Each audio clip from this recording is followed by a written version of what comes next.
It began without smoke, without warning. In the winter of 1734, in the heart of Oldchester, a town long swallowed by fog and forgotten maps, a fire burned a library that no one had entered in decades.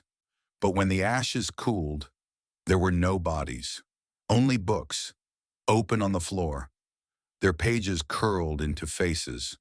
Some said it was lightning. Others whispered it was memory itself, trying to destroy what men were never meant to remember. The great library of Ulchester was unlike any other. Built by monks in 1420, it was said to hold every truth that history forgot.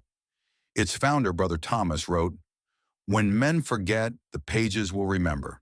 Local scholars began to fear it. The ink never faded. Words on the same page changed, rewritten overnight, as if the books themselves were correcting us. They called it the Library of Corrected Truths.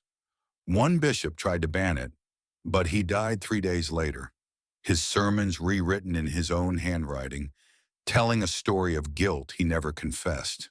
In 1720, a new librarian arrived, Edward Glass, a quiet man obsessed with time and memory. He began to keep a diary. At night, he wrote, "The shelves murmur. The paper breathes.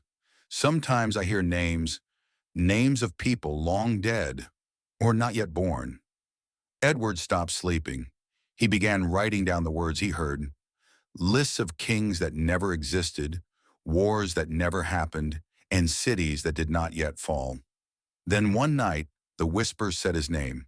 On December 14, 1734, the clock struck midnight. The librarian locked the doors. Witnesses outside saw light spill from the windows. Then, flame. The fire lasted less than an hour, but it burned hot enough to melt glass. When the guards broke in, there was no body, only one book left unburned, lying open on the floor. The town rebuilt, but the new library was never finished. Workers quit after hearing whispers from the stones. "Voices in the mortar," they said. "Someone calling names from inside the walls?" The mayor ordered the ruins sealed. But each year on the anniversary of the fire, the townsfolk still see light behind the boarded windows and smell burnt paper in the rain. One traveler in 1892 wrote, "I passed the ruins at dusk. The air was heavy, as if time itself was breathing." He left Alchester the next morning. His journal ended mid-sentence. Some historians say it was just fire. Others, the books tried to erase themselves before being rewritten again. But a few pages survived.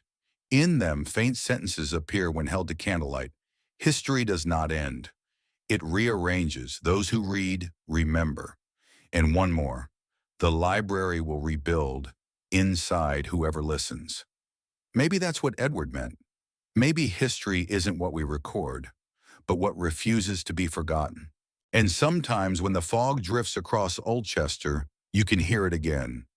A soft crackle, the sound of turning pages, and a whisper asking, "Do you remember what we forgot?"